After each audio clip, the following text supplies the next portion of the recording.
Oh, hi. So, computers. Oh my god! Oh my god! Computers are basically the building blocks of our modern way of life. And whether we like it or not, there's no stopping it. And nor is there any escaping it. We've reached the point of no return where computers are basically essential to being able to get anything done. Especially since the COVID-19 pandemic that happened back in 2021. Shoppers have jumped to online shopping. Students, for the most part, who were carrying heavy books and breaking their backs, have been adapted to online education. I'm so sorry for all the med students out there. And way many more that are too much to list down. But just how did you even get here? How did we go from basic BlackBerry phones with physical keyboards, IBM computers, and even just the transistors? Well, we'll be finding that out today in today's quick but relatively deep dive on the history of computers.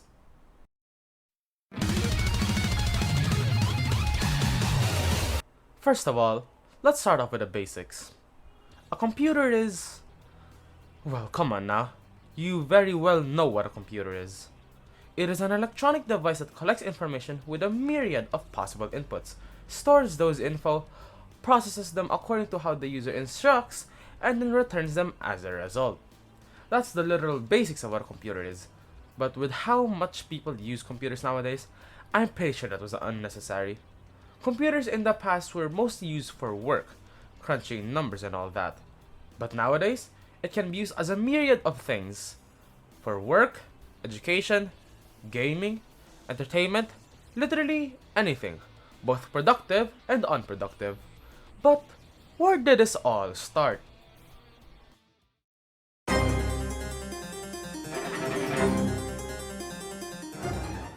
The very first computing device was barely a computer. It was a method of counting used by the prehistoric people using sticks, stones, and bones. But the earliest way of conventional computing was the abacus. The abacus was made by the Chinese around 4,000 years ago. It consists of a wooden rack, metal rods, and a couple of beads. Well, there's actually a lot of them.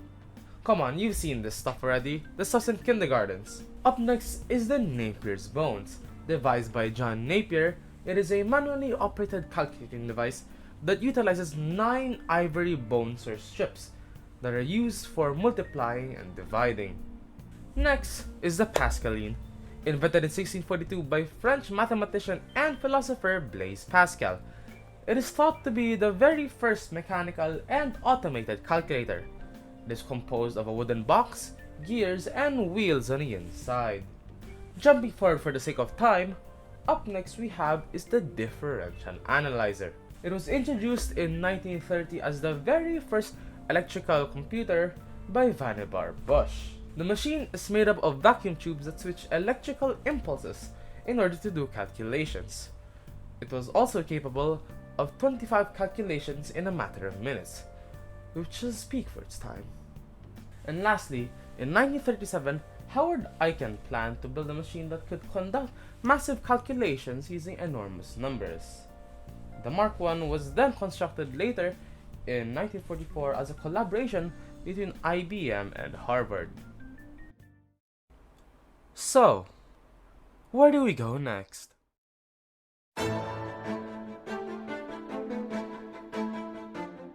From the 16th century up until the 20th century, the word computer has always been used to refer to actual people who do calculations. But by the end of the 19th century, it has also begun to be used to refer to a machine. See where I'm going here? In 1822, the father of all computers, Charles Babbage, began developing what would be known as the very first mechanical computer. In 1833, he designed an analytical engine, which was a general-purpose computer. It contained an ALU, some basic flowchart principles, and the concept of integrated memory, what we know today as RAM. Kicking off with Generation 1, taking place from 1940 to 1955, This was when machine languages were developed for the use of computers. Vacuum tubes were used for the circuitry, and magnetic jumps were used for the memory. These computers were large and expensive. Next, we have Generation 2. Taking place from 1957 to 1963, COBOL and Fortran were used as assembly and programming languages. Vacuum tubes advanced into transistors, and this made computers much smaller, cheaper, and more energy efficient. Next up is Generation 3. Taking place from 1964 to 1971, the Integrated Circuit or IC was born. A single IC is made up of many transistors, and this made computers more powerful and cheaper as well. Next is Generation 4. This was when the invention of the microprocessor took place, and this brought forth Generation 4 computers. From 1970 to 1980, C, C++, and Java became the commonly used languages for programming. And lastly, from the 1980s and onwards, Generation 5 began, and this brought along artificial intelligence. Additionally, we got our first laptop in 1981, and it was introduced by Adam Osborne and Epson. These discoveries and advancements broadened the possibilities for the future, allowing for the development of progressively more and more advanced technology. So, this is where we're at now. Every single day, progress is being made, and there isn't any stopping it. AI has been going rampant since last year with ChatGPT and AI art, and it has caused a bunch of drama and controversy within many communities. This is where we're headed, and I hope the upsides of AI shine through more than the downsides. And now, only time can tell what's gonna happen next. And that's about it. Thank you everyone so much for watching.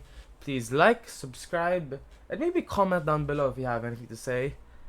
And yeah, my name is Litmus Prime, and thank you for watching. Bye bye!